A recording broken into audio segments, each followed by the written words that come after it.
1,2 milliard de catholiques dans le monde célèbrent aujourd'hui la naissance de Jésus-Christ. Noël, fête de la Nativité, célébrée le 25 décembre chaque année. C'est Noël, la célébration rime aussi avec partage et présent. Cette année encore, table garnie et cadeaux étaient au rendez-vous. Noël tragique, un avion russe s'est abîmé en mer Noire avec plus de 90 passagers à son bord. Bonsoir à tous, 19 h, le journal sur RTI 2. Bienvenue à tous. C'est donc Noël, 1,2 milliard de catholiques dans le monde célèbrent aujourd'hui la naissance de Jésus-Christ.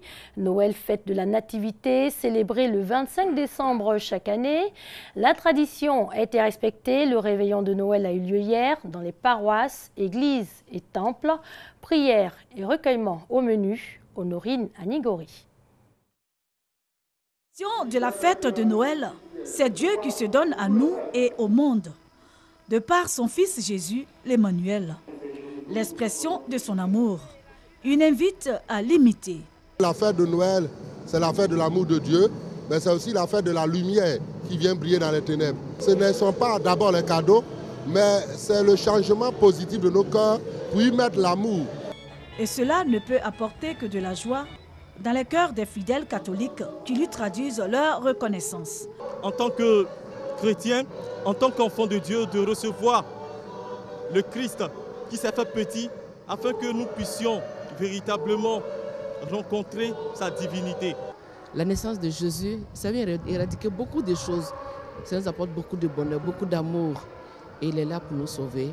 À la paroisse Saint-Ambroise, le jubilé Cocody-Hongré, cette solennité de Noël est placée sous le signe de la réconciliation.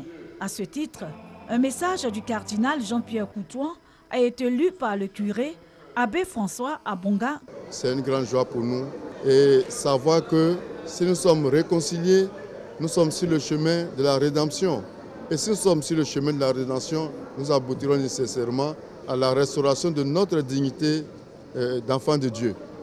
La nativité de Jésus a été un moment favorable pour baptiser les enfants à l'église Saint-Ambroise, ma vigne, ma vie. La fête de Noël, c'est aussi Jésus, la lumière du monde qui vient disperser les ténèbres de nos vies. C'est la force et la victoire du tout petit enfant de la crèche qui libère l'humanité.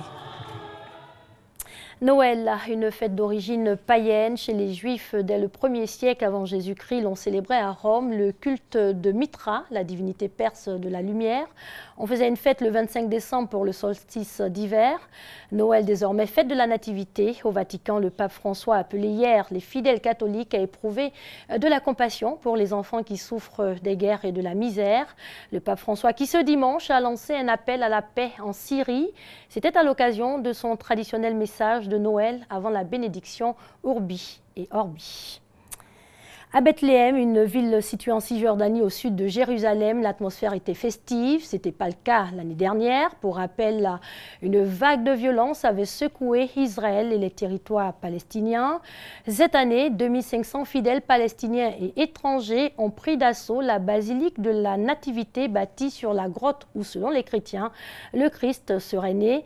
La compassion pour les réfugiés et la fin des violences au Moyen-Orient au centre de la messe. C'est donc Noël, la célébration rime aussi avec partage et présence. Cette année encore, table garnie et cadeaux étaient au rendez-vous. Pargassoro connaît. À Yopougon, Nyangon Cité, Lièvre Rouge, dans la famille Baumain, Iman et son frère, respectivement âgés de 4 et 2 ans, sont tout heureux.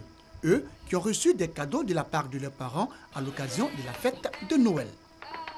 Je suis contente. Merci à papa. Je travaille pour le bien de mes enfants. Raison pour laquelle j'ai offert une voiture pour mon fils et un vélo pour ma fille. Autre commune, autre réalité. Dans cette cour, dans la commune d'Abobo, c'est la tristesse chez le petit Yakou. Je n'ai pas reçu un cadeau. Parce que mes parents n'ont pas l'argent. Les gens, tu peux m'aider, ils sont quand même me donner cadeau. Je n'ai pas acheté de cadeau de mes enfants. Mon frigo est gâté, ça fait 3 mois. La célébration de la fête de Noël, moment de partage de repas en famille. Dans la famille Allah, c'est la joie. Chaque année, toute la famille vient chez moi. J'invite mes parents, mes camarades à côté. On vient, on s'amuse jusqu'à une certaine heure.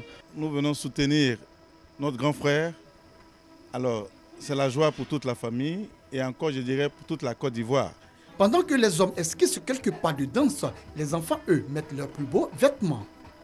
Je voulais dire à tous les enfants du monde que la fête de Noël, les enfants aussi, c'est pourquoi aujourd'hui, moi aussi, ça paye. Quant aux femmes, elles s'attellent à la cuisine. Au menu, foutou banane et ignam, frites au poulet, couscous, entre autres. Chaque 25, on reçoit la famille ici pour un petit partage. Tout le quartier, les voisins, tout le monde, on partage avec tout le monde. Un menu que ne connaîtra pas Clémentine. Veuve, elle a perdu ses enfants. Et pour cette fête, Clémentine, la soixantaine révolue, se contentera de la tchéké. J'ai mangé à quelqu'un. J'ai mangé parce que je suis malade. Je ne peux pas piler. Je ne peux rien faire. Donc, ce que je gagne, c'est ça que je mange. Heureusement qu'elle a reçu la visite de sa nièce Loï qui lui a apporté un poulet. Aujourd'hui, la fête de Noël, vous-même, vous avez constaté, elle est en train de manger de la ticket. C'est maintenant, je viens de donner l'argent à l'enfant. Ces poulets, ils sont en train de tuer pour qu'on prépare pour elle. Comme Clémentine et le petit Yakou, elles sont nombreuses ces personnes qui attendent l'aide de la part de bonne volonté en vue de leur permettre de célébrer dans la joie la fête de Noël. Amour et partage, c'est bien Noël avec le Père Noël dans la hotte de la radiodiffusion télévision ivoirienne. L'opération Un repas de Noël, plus de 5 millions de francs CFA affectés à des repas pour les pouponnières d'Adjamé, de Yopougon, de Dabou et de Boaké. Remise symbolique de ces dons à la pouponnière Marie-Thérèse Oufouette-Boigny. Issa Tionan Yeo. Adjamé, pouponnière Marie-Thérèse Oufouette-Boigny. Des enfants abandonnés de 0 à 13 ans en situation de détresse et portant un handicap. Ce dimanche, jour de Noël, ils expriment leur joie à travers chants et récitations.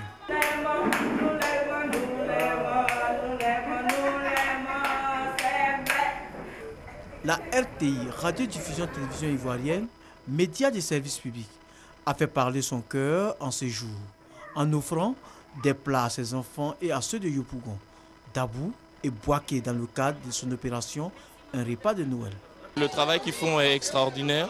Ils s'occupent des enfants qui sont abandonnés, qui ont perdu leurs parents. Et c'est un geste de solidarité important. Ils sont dans des conditions pas toujours faciles. C'est vrai que la période de l'enfance, c'est la période où on est le plus fragile. Donc c'est extrêmement important ce qu'ils font, d'accompagner ces enfants dans cette période-là. Et je souhaite que demain, il y ait de futurs responsables, de futurs grands artistes, de futurs directeurs, de futurs ministres qui soient de cette pouponnière. Et grâce à leur soutien, que ces personnes-là puissent demain réaliser tout leur potentiel. Les bénéficiaires sont des enfants au nombre de 59. Ils saluent le geste. Je suis content de recevoir les cadeaux. La RTI est là pour représenter le Père Noël et nous donner un peu de chaleur et puis des petits cadeaux. Donc je dis vraiment merci à la RTI de venir nous rendre visite. La pouponnière est l'objet d'attention de plusieurs structures et ONG, comme c'est le cas du groupe d'amis 100% Girl et Cœur Uni, venus remettre des vivres. C'était important pour nous de venir en ce jour de fête de Noël, leur dire que nous sommes là avec eux, passe la Noël avec eux et nous sommes leurs parents en tant que tels. La directrice de la pouponnière exhorte toute la bonne volonté à emboîter le pas à la RTI et aux nombreux bénévoles de la charité afin d'aider ses enfants. Toujours pour Noël, mais cette fois en France, en images, les Pères Noël parés aux couleurs de l'espérance, les Pères Noël verts du Secours populaire ont apporté de la joie et de l'espoir aux enfants de familles isolées et démunies. L'initiative est organisée depuis 1976 pour lutter contre la pauvreté et l'exclusion. Lire pour s'évader et se préparer à un nouvel avenir, c'est possible. La maison d'arrêt de Versailles promeut la lecture en prison comme vecteur de réinsertion. Regardez. Elle est venue leur parler de son dernier livre. Olivier Recentera, auteur du Garçon, participe à un cercle de lecture, non pas dans une librairie ou une école, c'est l'espace récréation d'une prison. La manière dont un auteur parle à un lecteur, c'est quelque chose d'unique. C'est une relation qui ne se passe que dans le livre. L'idée petit à petit de passer moi-même à un personnage. L'association Lire pour en sortir, qui a organisé cette rencontre, a distribué l'ouvrage à ses détenus la semaine dernière. Sa mission, encourager les prisonniers à la lecture. Que le livre, en fait, vous oblige d'une certaine manière à réfléchir sur vous-même, à réfléchir sur les autres et à réfléchir à votre environnement. L'initiative a débuté en France il y a 1 an et demi. Et dans les prisons où il est proposé, le succès est au rendez-vous, avec 10 fois plus de participants que dans les autres activités. J'ai beaucoup aimé ce livre. Jamais je n'ai dévoré un livre avec autant de pages aussi vite. Je ne lisais plus depuis que j'ai quitté l'école. Ah oui, en complétant des fiches de lecture, les prisonniers peuvent se voir accorder des réductions de peine. Mais pour le personnel pénitentiaire, le bénéfice va bien au-delà. Il n'y a qu'à regarder les barreaux aux fenêtres, quoi. C'est une façon pour elle de s'évader virtuellement, à travers les mots en tout cas. J'ai pu observer pas une prise de médicaments amoindrie, loin de là, mais un apaisement. Un apaisement des personnes détenues qui sont inscrites dans ce programme, ouais. Un apaisement, ça c'est indéniable. À la fin de la visite, une détenue reçoit le livre dédicacé par l'auteur. Pour elle, la lecture, c'est bien plus qu'un moyen de tuer le temps. La maman dans le livre a exactement l'âge de la mienne. Et du coup, je suis un peu émue.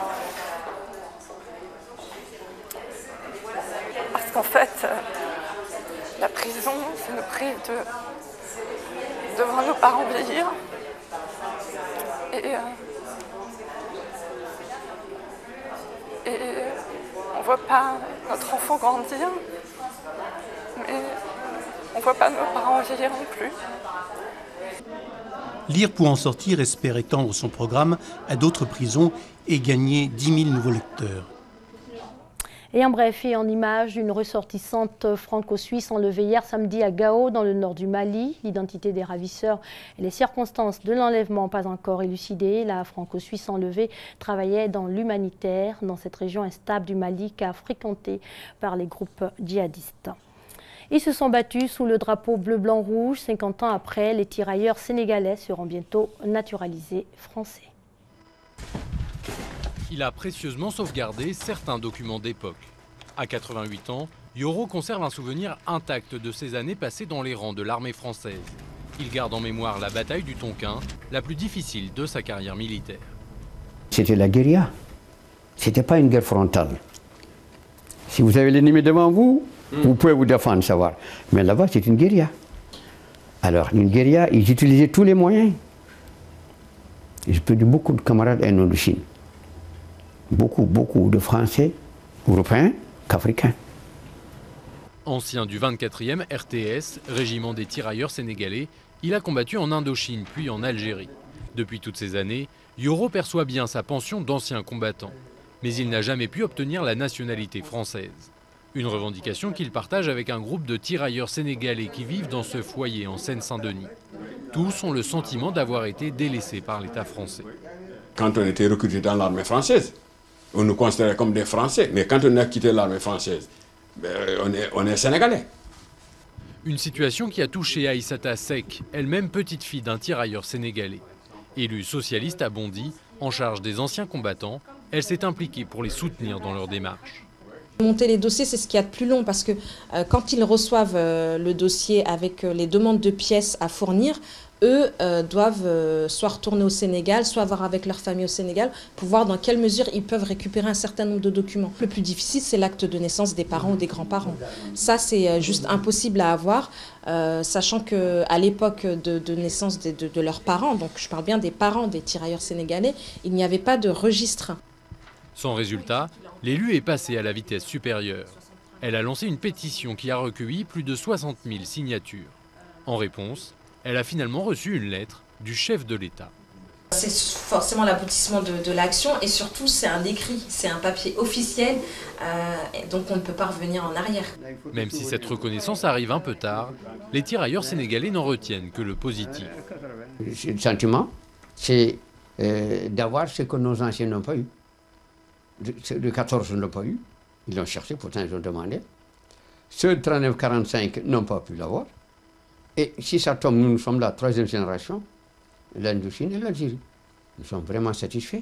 Cette procédure de naturalisation devrait concerner quelques centaines de vétérans encore vivants. Et on termine sur ces images. Un avion militaire russe disparaît des radars et s'abîme en mer Noire avec plus de 90 passagers à son bord. L'avion qui effectuait un vol de routine à destination de la base aérienne russe avait décollé d'Adler dans le sud du pays. Excellente fête de la Nativité à tous et à toutes. Prochain journal demain, 19 h.